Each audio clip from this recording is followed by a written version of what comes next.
ngayon sa may Redemptorist Station. Ito yung one of 5 stations nung bubuksan na LRT Line 1 Cavite Extension. But so far, wala pang hanggang Parañaque lang muna yung kaya nilang mabuksan. So dito tayo sa may Rojas. Ang tutungsungan nito ay yung Baclaran Station. So Baclaran madadagdagan ng Redemptorist Station. Tapos mamaya pupunta rin tayo sa may PTEX kung saan nakaduksong din itong linya na to. So doon naman yung Baclaran Station.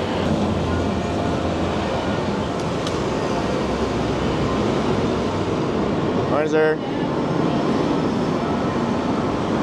So, ito yung Redemptorist Station. Malawak siya. Morning, ma'am. Okay, so ito naman, by, gagana naman, di ba? Pag open na. Malawak, ha?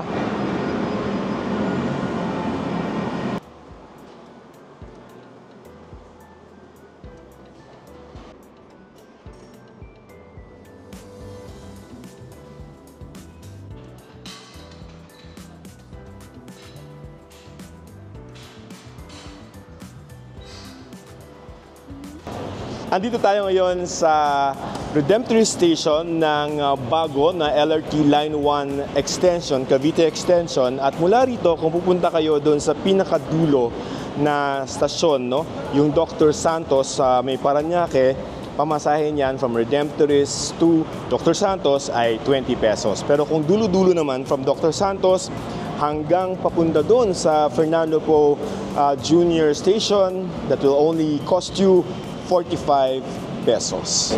Pag dito kayo bababa, ayan, pwede sa Baclaran Church. And sa kaliwa, yung mga mag-aasikaso ng passport, yan, Department of Foreign Affairs at saka Asiana City. Pakita lang natin, ha. So, dito kayo dadaan, yan. Siyempre, hindi yan sa ginagawang lupa. Kundi, ayan. Tapos, malapit na siya doon sa may... dyan na yung GFA.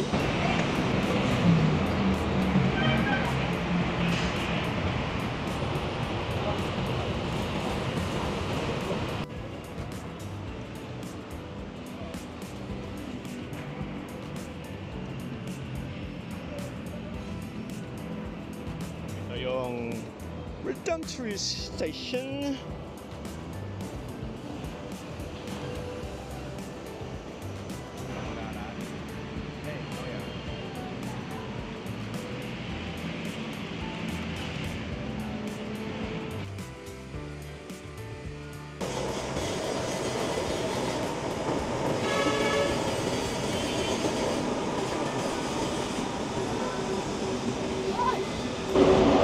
Tayo ngayon sa PTEX at dito ay may katabi to na isang station ng LRT Line 1 Cavite Extension. Yan yung PTEX station na dating pangalan ay Asia World. Pero akyat tayo para makita natin kung saan nakakonect yung station dun sa mismong PTEX.